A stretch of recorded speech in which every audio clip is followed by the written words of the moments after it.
Good afternoon, everyone. Welcome to Department of Medicine Grand Rounds. Today, we're really fortunate to be hearing from two of our residents who were winners from our resident research symposium 2 weeks ago. They're going to be sharing their resident research with us. They were selected from over 40 residents who presented their work at the symposium, and we're really honored to have them here today. I'm going to begin by introducing Dr. Amanda Lopez, who is an R3 in our program. Dr. Lopez earned her Bachelor of Science degree in Cell and Developmental Biology, graduating cum laude from the University of California, Santa Barbara. She subsequently earned her MD from the Frank Netter School of Medicine at Quinnipiac University, where she was inducted into the Gold Humanism Honor Society. We were fortunate to recruit her to our internal medicine residency program at UCSD, and she has been a stellar member of our community here, participating in our Women in Medicine initiative and serving as a mentor in our Residents in Solidarity with Emerging Leaders program. She also participated in the UCSD Sanford Centers for Compassion Medical Seed Grant, working with her PI to improve and standardize goals of care discussions for high-risk hospitalized veterans. In July, Dr. Lopez will be an academic hospitalist at UCLA. She will be sharing her resident research with us today on reversal of crural diaphragm dysfunction in interstitial lung disease after lung transplant. Thank you, Dr. Lopez.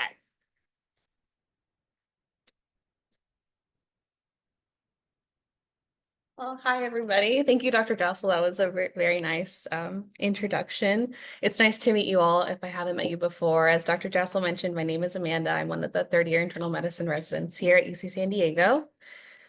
And as she'd alluded to, this is the work that I'll be presenting to you guys today. It's work that I've been doing closely with Dr. Joshua, who's here in the audience. So thank you for being here as well. I just kind of want to give a background, kind of expecting, we all have different levels of knowledge on obstructive lung diseases and restrictive lung diseases. Just quickly, for completeness sake, I wanted to touch on obstructive lung disease, but most of our presentation will focus on restrictive lung diseases. Just a quick reminder for anyone who's forgotten, obstructive lung diseases are defined by spirometry, wherein our FEV1, our forced expiratory volume, to our FVC ratio is reduced less than 70%. There's a heterogeneous group of diseases of which we treat commonly, especially here at the VA, such as COPD and chronic emphysematous changes to the lungs. And as you can see here, just a review of what our spirometry looks like, our flow volume loops. In obstructive diseases, you expect your flow volume loop to shift to the left. And that's, something, like I mentioned, a disease we see commonly, COPD. We deal with environmental exposure. So, a typical environmental exposure being tobacco use, but there's other environmental exposures that we're implicating in asthma, such as toxins in our air. And so these toxins can lead to a myriad of a cascade of inflammation that can ultimately lead to destruction of our alveolus. So as we see here, a nice healthy alveolar epithelial membrane, and then kind of the typical thing we'd expect to see in emphysema, where we have a change in our alveolus and a fibrotic distension. And similarly, in restrictive lung diseases, we see these changes as well, but through different mechanisms. So restrictive lung diseases, I think a point to make is that we actually diagnose these with pulmonary function tests.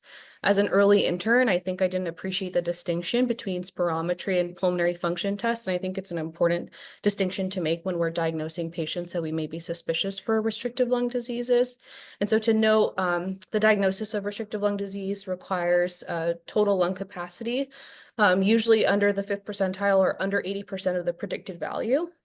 I think as we learned in medical school too, it's certainly suggested by spirometry. Typically, patients have a preserved FEV1 to FVC ratio, but a reduction in their forced vital capacity less than 80%. And we'll be focusing more on parenchymal diseases as etiologies for restrictive lung disease.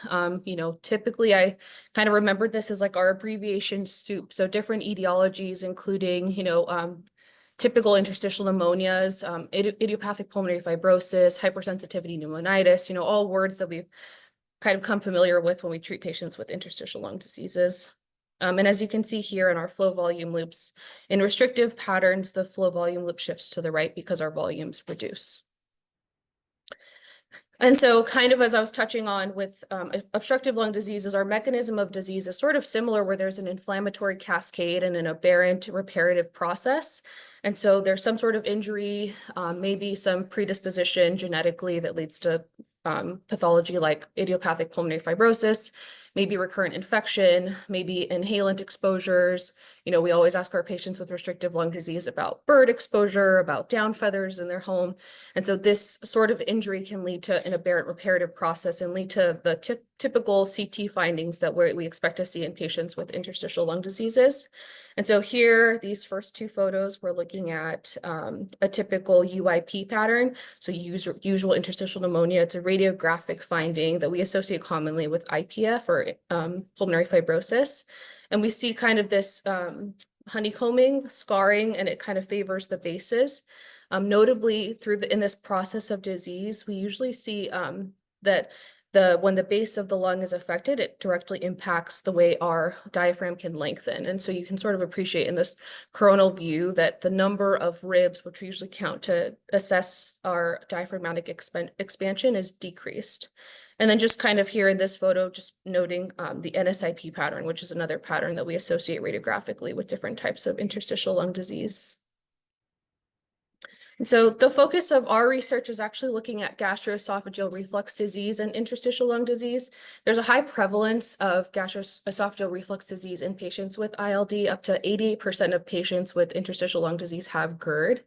And previously, we've demonstrated in small cohort studies that antacid treatment in interstitial lung disease has many benefits. So increased length of survival, stabilization in pulmonary function tests or FVC, and then also decreased pulmonary exacerbations. And so the classic dogma has been to have most patients that have interstitial lung disease be treated with antacid therapies. Although more recent studies and a recent meta-analysis demonstrated that, in fact, there's not a statistically significant change in disease progression, lung function, and survival, or in adverse events with treatment of antacids in ILD patients. And so this kind of challenges the dogma of, does GERD really cause interstitial lung disease, or can ILD actually predispose patients to GERD?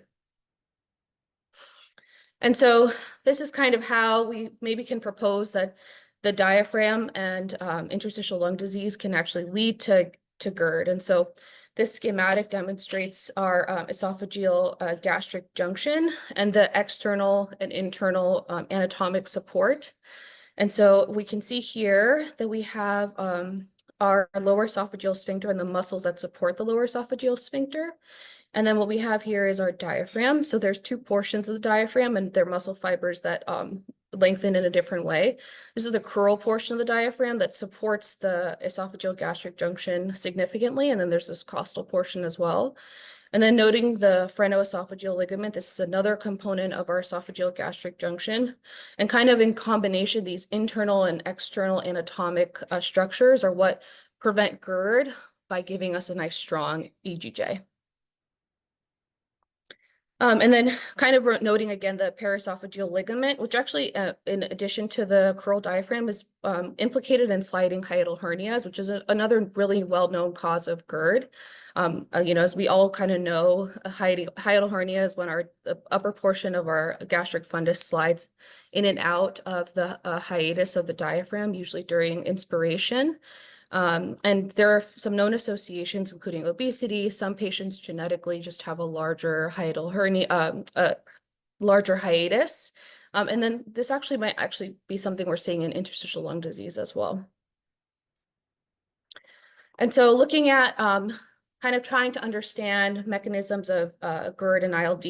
So our project, I kind of want to walk us through what manometry looks like. It's taken me years to actually get good at reading manometry, but this is what the analysis that we've done to kind of try to understand and implicate the diaphragm in gastroesophageal reflux disease. And so what we see here, this is like a typical manometry report when we send patients to have this study done. This bar here just indicates anatomically where our transducer is and where the pressures were measured. This this bar here in millimeters of mercury just shows the different pressures. So more blue and lighter, these like cooler colored means more negative or lower pressures. And then the reds and the darker purple means higher pressures. And so kind of walking through when patients have this transducer in their esophagus, we can observe swallows, and then we can also observe when patients are taking deep breaths and when patients are expiring their breaths. And then you can also see contraction of basically the crural diaphragm and the lower esophageal sphincter here. And so as you can tell, a deep breath inspiration is quite negative because you're opening your thorax and the EGJ clamps down and there's a strong contraction here. And then in between inspirations, you see expirations and kind of less negative pressures and relaxation of that esophageal sphincter. And that's kind of what we've looked at for this study. And you can also measure the pressure in the stomach with manometry, and this is kind of the portion that denotes the pressures in the stomach. And so an important measurement that we look at with esophageal manometry is the transdiaphragmatic pressure. This is the pressure that our diaphragm generates when we breathe, and it's actually just the difference between our abdominal and pleural pressure. So kind of going back to this schematic here, when you take a deep breath, you generate a transdiaphragmatic pressure, and that pressure is the pressure we find here in our esophagus, or by proxy, our pleural space, and then the stomach. And under normal conditions, a patient, who has healthy anatomy and a healthy diaphragm, they will maintain a transdiaphragmatic pressure that's nice and strong, but our lower esophageal sphincter and that EGJ that we see here also has a good contraction. And so in order to be predisposed to gastroesophageal reflux disease, you have to have a high PDI or a high transdiaphragmatic pressure and a weakened esophageal gastric junction through a poor LES tone. And so the thought in our studies were that diaphragmatic muscle changes may predispose patients to GERD vis-a-vis an elevation in our transdiaphragmatic pressure. And so studies that Dr. Joshua and one of our current pulmonary fellows, Dr. Chaitanya Patak, completed already, this paper's been published in 2023, looking first to see if we can implicate diaphragmatic dysfunction in GERD. And kind of walking through this, so again, a reminder of what our manometry looks like. And so this first patient here is a healthy control. This is a patient with interstitial lung disease. And then in this study, they also looked at patients with obstructive lung disease, so OLD. Just to reference what a healthy patient's, esophageal gastric junction would look at. So we see a nice lower esophageal sphincter contraction.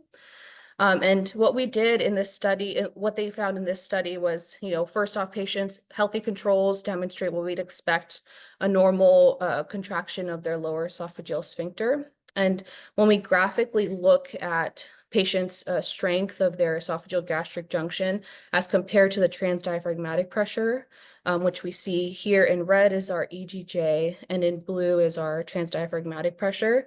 As expected, our esophageal gastric junction pressure always remains higher than a transdiaphragmatic pressure. So we have this mechanism to, always overcome reflux. And then kind of schematically here, these were the values that they generated where the transdiaphragmatic pressure always remained lower than our esophageal gastric junction pressure. And then noticing here in a patient with interstitial lung disease or restrictive lung disease, first off, the lower esophageal sphincter, the tone doesn't remain contracted, right? As compared to a healthy control, we see a strong contraction, but it weakens before the inspiration is complete. And so what that can predispose us to is having a weakening of our EGJ pressure. And that kind of graphically is represented here, where we'd expect this red line or EGJ to remain above our transdiaphragmatic pressure, and that's not the case. In fact, we see these intersections between the lines because at some points our transdiaphragmatic pressure is actually higher than our EGJ. And this could theoretically predispose our patients to gastroesophageal reflux disease. And then kind of again, schematically here, a little harder to appreciate, but you can see that, as compared to our controls, the transdiaphragmatic pressure is certainly not consistently lower than our EGJ. And then OLD, we didn't have the same finding, and I won't talk too much about that as it's not super pertinent to our current study. And then just an additional finding of this paper is that patients in the interstitial lung disease also had statistically significant incidence of hiatal hernias, which we can also posit if we're observing this crural diaphragmatic dysfunction. This may be what's predisposing patients to having hiatal hernias as well. And so to kind of summarize the previous study's findings is that patients had higher transdiaphragmatic pressures and lower EGJ pressures. And as we kind of saw with in this kind of schematic here, I think it's easy to appreciate that our esophageal gastric junction pressure did not remain strong, and our transdiaphragmatic pressure went above the EGJ pressure.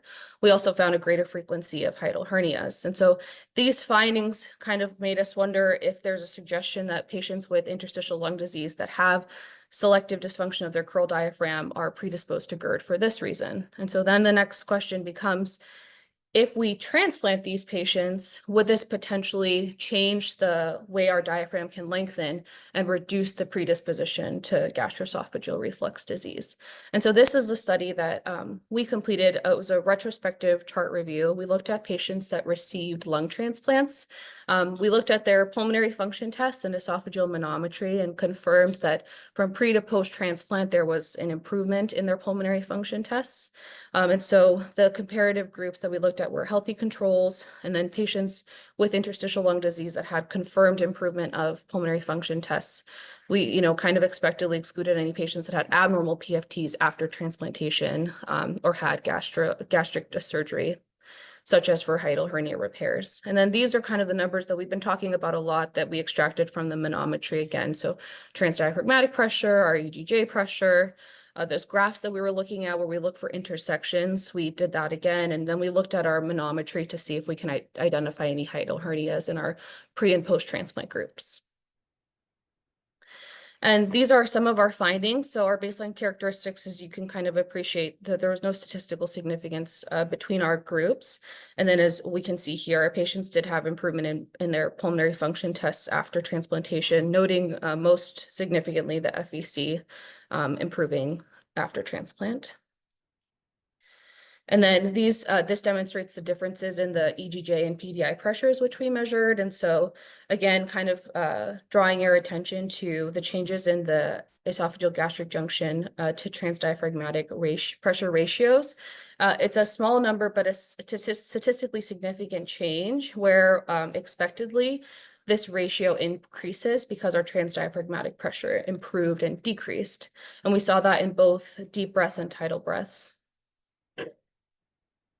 And then these scatter plots kind of re-demonstrate these findings. This is a little busy, but kind of the point is just to demonstrate. I think one thing that I'd like us to take away most is that when you look at the deep breath transdiaphragmatic pressure between our pre-transplant and our post-transplant patients, what we appreciate most is that that transdiaphragmatic pressure number went down significantly after transplantation, and likely lending to this a significant change in our ratio. And so these were the intersections. So those were, taking our values that we extracted from manometry, and then we plotted these values as well.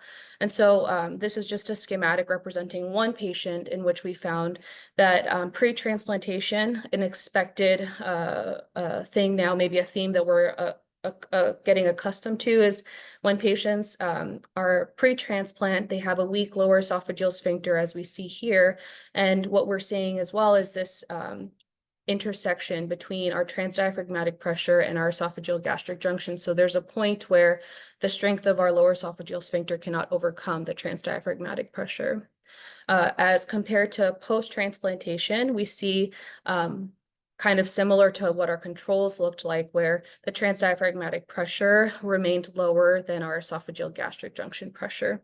And we had a good contraction that we saw throughout inspiration on manometry.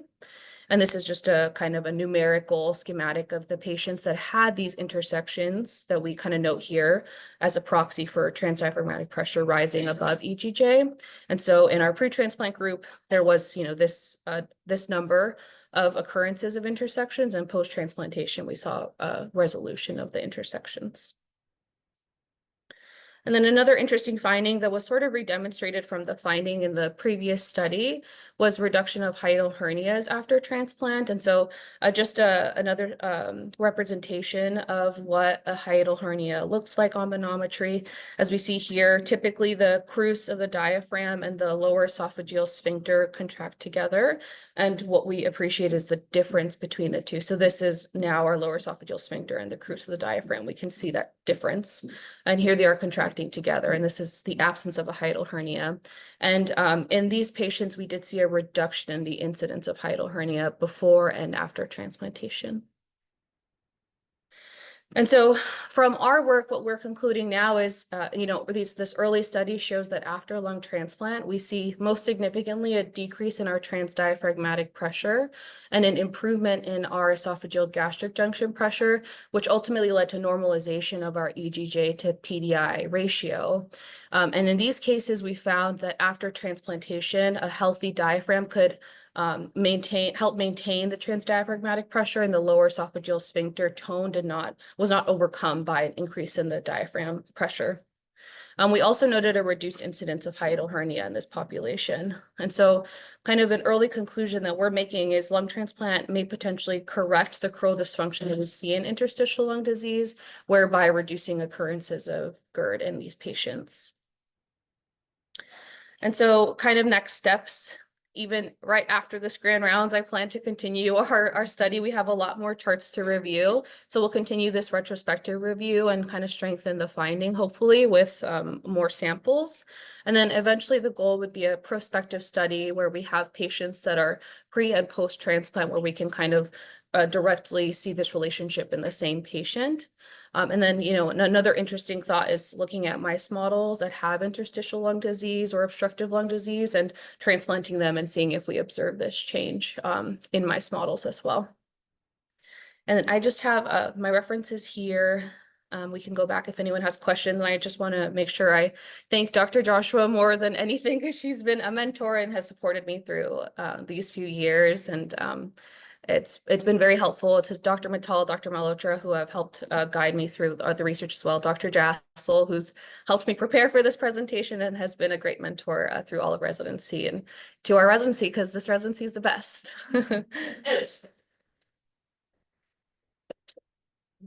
Dr. Lopez. Dr. Lopez's presentation is open for questions. Yes. Dr. Work. Do all patients get manometry after the transplant, and if not, should they, so that you can discontinue their reflux medication? Or how would that affect? Just briefly repeat that. Gotcha. So the question was from Dr. Borg, if patients, all patients who get transplant, should they have manometry post-transplantation? I think that is a protocol. Ideally, that's what we do because of the relationship with GERD and ILD. Patients are going to get transplant, like able to get them before they put them, and then getting it After, yeah. Because there is the theory that aspiration could contribute to rejection. Now there's been more research showing that that may not be true, and so, but they still, it's part of the work. They don't get it, but still get it. So many of these patients don't have both pre and post at the same time. It's either they have done pre and then it's a separate patient who's done post. So we don't have only a few of these pre and post. Some of them get a manometry when they undergo a gastric procedure, like idle surgery or anything like that, to improve their GERD, and then they have 2 years down the line, they have recurrence of symptoms, they get a manometry. So it's done as part of GERD workup anyway, but transplant patients get it at least once. Yeah. Just wondering though whether it should be done post to help them post transplant because yeah, you don't need to be on medication. right. You don't want to be on. Right. And just anecdotally looking at all of these charts, it's a diagnosis that virtually every patient pre and post transplant carried as GERD, sometimes without like a formal assessment of that. And maybe something like manometry would be an adjunct to.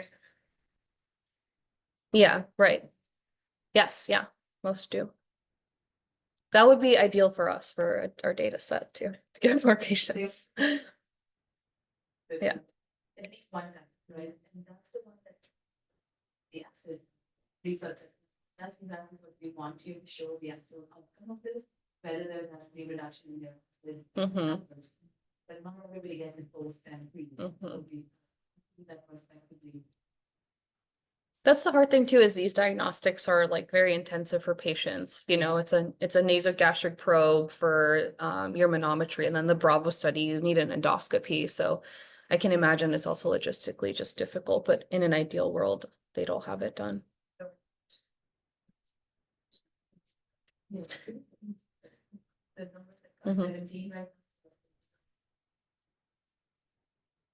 Yeah, and we have enough charts, so fingers crossed that we'll find those numbers. I'm for now.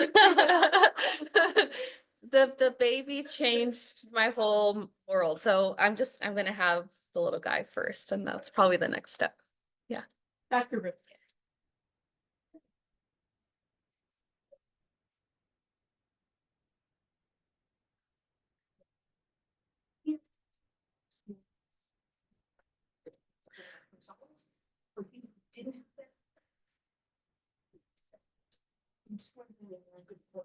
Yeah, I think the idea, so the question was if there's if we repeat PFTs after and these patients have improvement in PFTs, if that also correlates with the diaphragmatic improvement, right?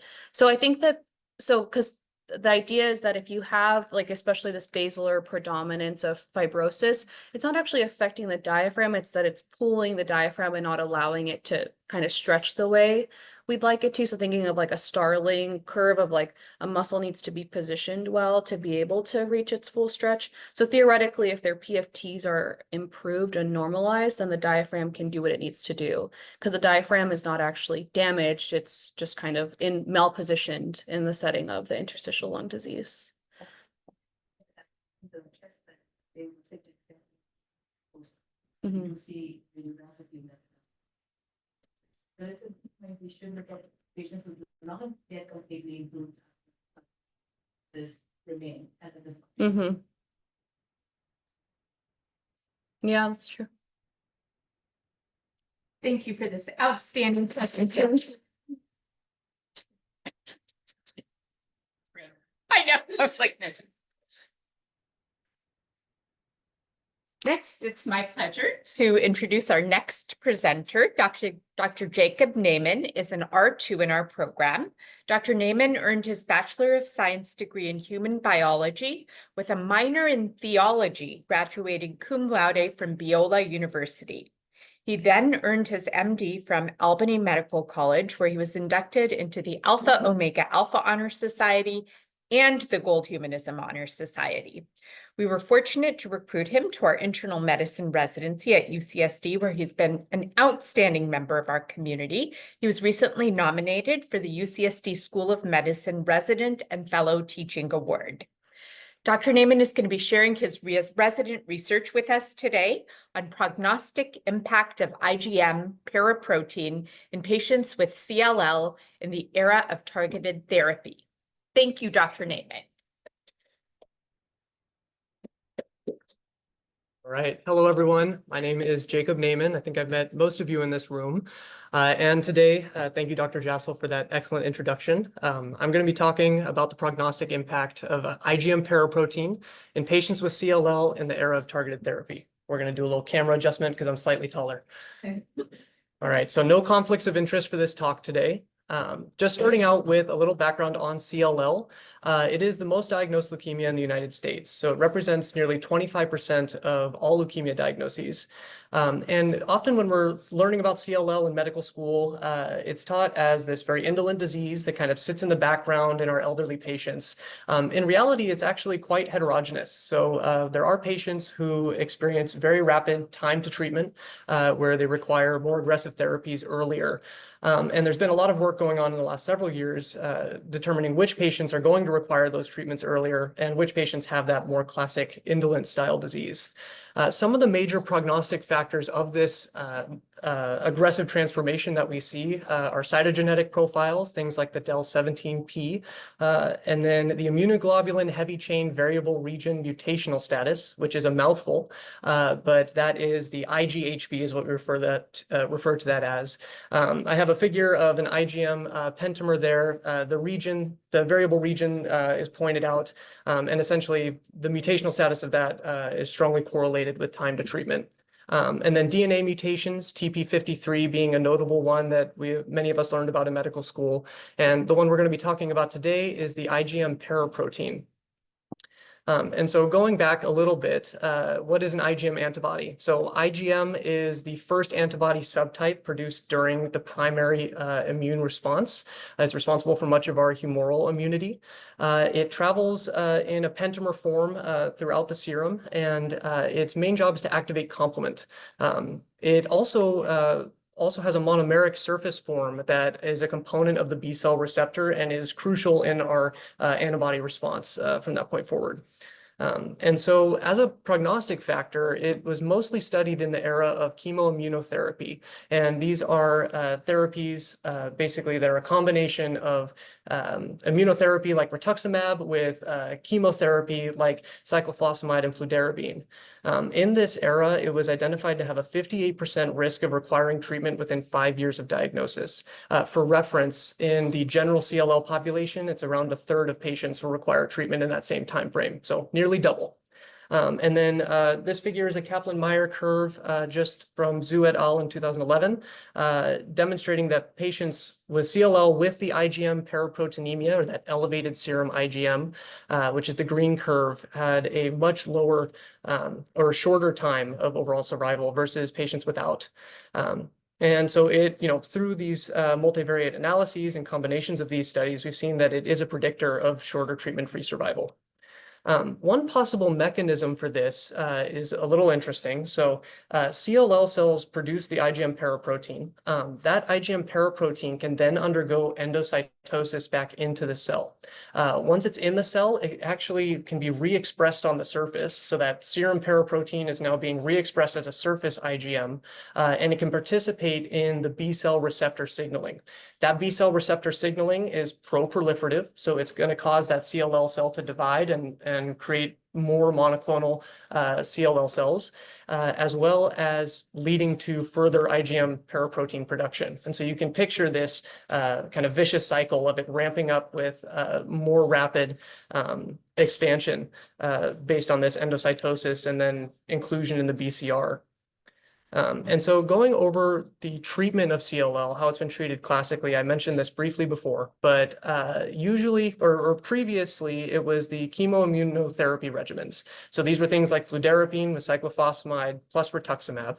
And these are chemo. So these are limited by patient fitness. They're accompanied by significant toxicities, but they do have excellent progression-free survival rates in favorable cytogenetic profiles. So in patients with the poor cytogenetic profiles like TP53 mutations or that unmutated IGHV I mentioned earlier, these patients do not do as well with these therapies. In 2007, the CLL treatment paradigm shifted greatly with the introduction of Bruton tyrosine kinase inhibitors. And so notably, these are ibrutinib was our first one, zanubrutinib and acalabrutinib are kind of our second generation. And then more recently, we've had pirtobrutinib, which is a non-covalent and is kind of outside the scope of this talk because it's a little bit different. These therapies are better tolerated overall. They have a better toxicity profile, but most significantly are accompanied with atrial fibrillation. And they actually have a better progression-free survival across these unfavorable cytogenetic profiles like the P53 mutations and such. The way that these therapies work, so this is a figure showing the B cell receptor. As it binds antigen, there are two main pathways that are activated. The first is a tonic, meaning continuously activated pathway that goes through AKT and mTOR. That's shown by our green arrow here. And that's actually a pro-survival signal. And so what that means is it's going to allow the cell to remain alive and not apoptose longer than it should. And then the second signal that's activated is through the Bruton tyrosine kinase, or BTK. That is our blue arrow here in our blue line. And this is an intermittently activated pathway that ultimately leads to transcription, which is going to lead to cell division and protein production. And so you can see as this B cell receptor is activated, you have increased survival, but you also have increased proliferation of the cell. And as we talked about before, with the IgM paraprotein, you have that when that paraprotein is re-expressed on the surface cell, it can increase the signaling of this B cell receptor, which is going to lead to further proliferation, and this is that mechanism. And then within the B cell receptor itself, there's this cycle where the cell basically travels into the lymph node and then out into the serum again, based on how the B cell receptor is functioning. And so CLL in and of itself has higher B cell receptor production. So there's higher expression of B cell receptor on the surface of CLL cells. And these are represented by the blue boxes on this fuzzy image here. And so what happens is those B cell receptors go ahead and bind antigen. And when they bind antigen, that leads to step 2, where basically there's a signal that causes localization of these cells into the lymph node. The lymph node is a pro-proliferative site. And so there's other mechanisms we won't get into, but essentially by virtue of being in the lymph node, it is proliferative in and of itself. While in that site, the lymph node itself causes decreased B cell receptor production. And so that signal to stay in the lymph node slowly decays, and eventually higher number of these monoclonal cells are released from the lymph node back into the serum to repeat the process. And so you can imagine you have these high level of receptor, they bind antigen, they go into the lymph node, they proliferate, and they're eventually released again to repeat the process. And so putting all this together, we have seen that IgM paraprotein was previously considered a negative prognostic factor in CLL. However, the studies that identified it as a poor prognostic factor were performed prior to the advent of these BTKIs, or Bruton tyrosine kinase inhibitors. We've also demonstrated that the Bruton tyrosine kinase inhibitors, there's a mechanism that would increase their efficacy in cells that are producing an elevated IgM paraprotein. And so our question was, in the era of the BTKI, does a serum IgM paraprotein still hold a poor prognostic factor? And so our study was a single center retrospective study of patients with CLL with an elevated IgM paraprotein who were treated with a BTKI between 2003 and 2023 at UCSD. That is the timeframe that we collected data from. Around 2007 to 2011 is when the BTKI was introduced. And so initially 897 patients with CLL were identified, and then they were narrowed down into our final cohort for their age, a persistent elevated serum IgM, treatment with either ibrutinib, acalabrutinib, or zanubrutinib, and then the availability of their cytogenetic profiles, their treatment data, as well as paraprotein data. And so a total of 41 patients were narrowed from this list of almost 900. For our methods, the data we actually collected is listed on the left here. I won't read everything, but I will point out we collected paraprotein values up to 5 years after initiation following treatment. And so this was to help identify trends in the paraprotein and to see whether there was any significant relationship with progression-free survival there. We also collected infection information, so rates of hospitalization for infection, rates of opportunistic infections with things like fungal infection, and also requirement of IVIG. And then for our analysis, our primary outcome was progression-free survival as obtained via Kaplan-Meier curves. And then we obtained median follow-up via reverse Kaplan-Meier curves. And then we also performed Cox proportional hazard analyses of all of these patient characteristics to determine if any of them were significant for progression-free survival. And so for our results, like I said, a total of 41 patients met criteria. We did note that there was a higher incidence of TP53 mutation in our population. This is a little bit complicated, but in the treatment-naive group of CLL, you'd expect a 5 to 15% range of TP53 mutation. In the relapsed or refractory or previously treated group, that should be somewhere in the 20 to 25%. We've had both groups in our study, and we had almost 24% of mutation. And so that's worth pointing out. Everything else was pretty similar to what we would expect. And then not included in the chart here is the sex characteristics of our patients. It was almost a perfect 50-50 split between male and female. And so I'll point out here, the treatment naive group at time of the BTKI initiation was around 37% of our cohort. And then the previously treated or relapsed and refractory group was about 63% of our total cohort. And then the majority of our patients were treated with ibrutinib, so nearly 78%. And that is mostly due to the fact that it came out first and we have so much more time using it at our institution. And so only 10% was zanubrutinib and 12% with acalabrutinib. And so for the paraprotein trends and infections, this graph here is a graph of our trends across the first 5 years following treatment. The orange line there is the IgM paraprotein level. And what you can see is there's normalization within that first 6 or so months following initiation of treatment, as well as the IgG and IgA values stay mostly stable throughout treatment. We did assess the 36-month delta, so the change between day 1 of treatment versus 36 months into treatment for progression-free survival, and it was not significant. And then none of the trends themselves were significant for progression-free survival, for infections requiring hospitalization, for opportunistic infections, or for requirement of IVIG. And we'll talk a little bit more about that later in the discussion section. And so this leads me to our primary outcome of progression-free survival.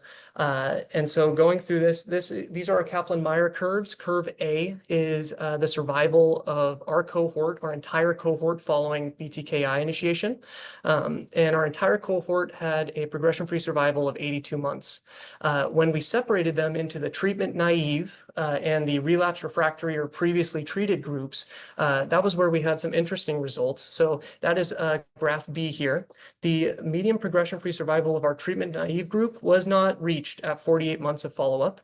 And in the relapsed and refractory group, it was 82 months of progression-free survival.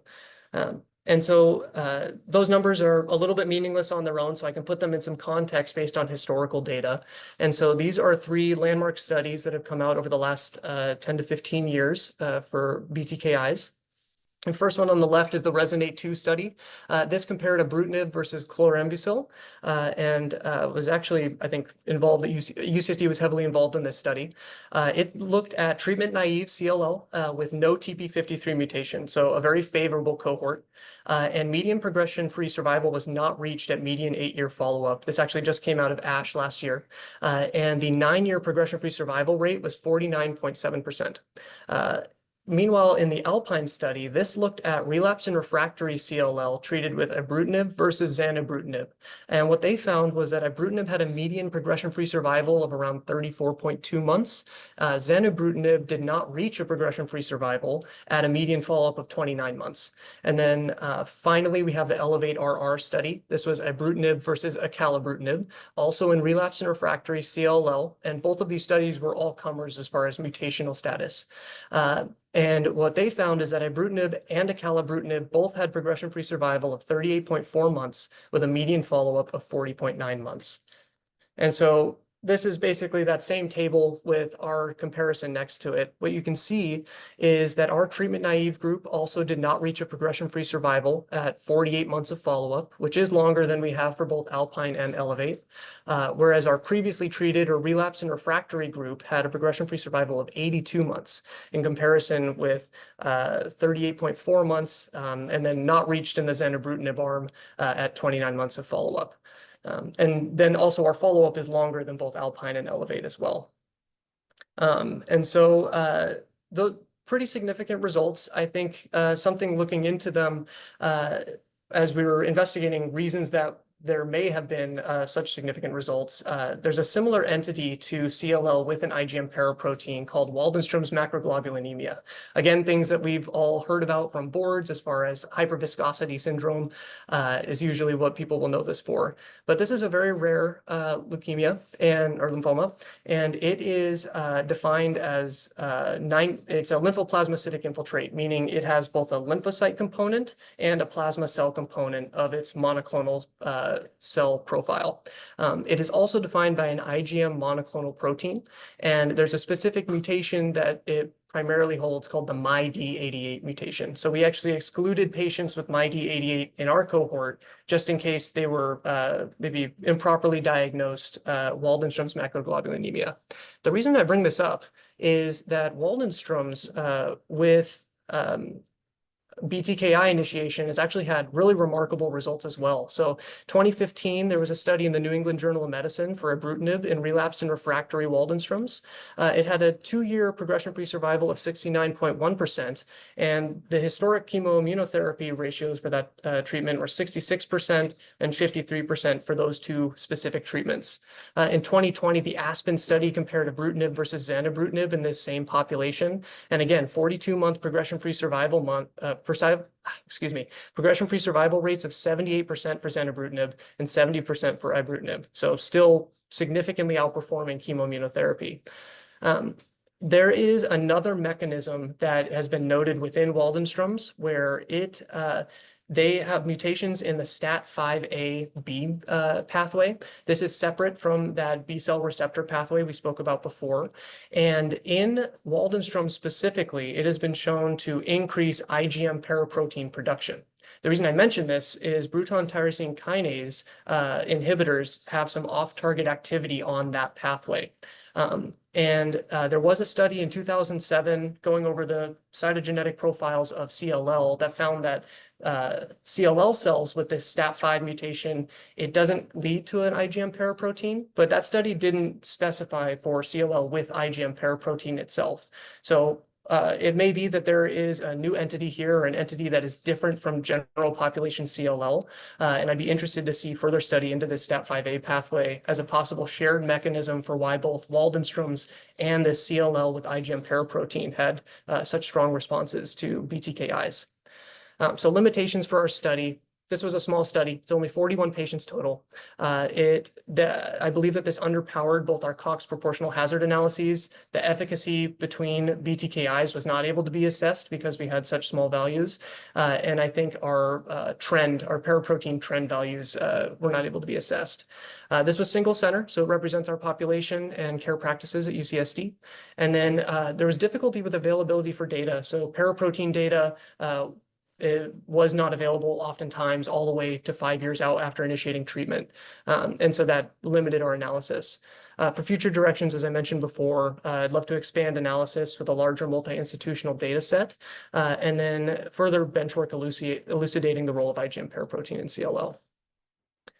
So for acknowledgements, I'd like to acknowledge Dr. Benjamin Heyman, my mentor, for his ongoing mentorship and just opportunities he's given me. I'd like to acknowledge Dr. Nahal Reddy for assistance with background and manuscript generation, Dr. Reese Robinson for assistance with editing, and of course, our wonderful Dr. Jassel for presentation guidance and the opportunity to present today. And that's it. Thank you, Dr. Naiman, for that outstanding presentation. Dr. Naiman's presentation is open for questions. Dr. Calvin. So I'm curious, I noticed do a combination of like one, and then number two, when you say like progression, are these patients reaching like a complete response to the paraprotein? Or like, is this a subclinical population that you're seeing even at response rates? Yeah, very, very good question. So first question was with Waldenstrom's, there are current there are current trials going on that are combining anti-CD20 therapies like rituximab with a BTKI for ongoing treatment. And so the question was whether there were any of those studies within CLL. To be honest, I do not know. And so that would be something that I would be interested to find out, and I can go ahead and look that up, and we can email about it later. But my guess is that yes, but it's something that I'll need to investigate. And then the second question was whether that normalization of the IgM paraprotein represented a complete response, or whether there was still a monoclonal component within that. And that is something that we did not assess during our study. Our definition of complete response was based on bone marrow criteria, and based on flow. And so within those criteria, these patients were within complete response, but whether there was still a detectable detectable gammopathy like that was not something that I looked at specifically. Thank you. Other questions?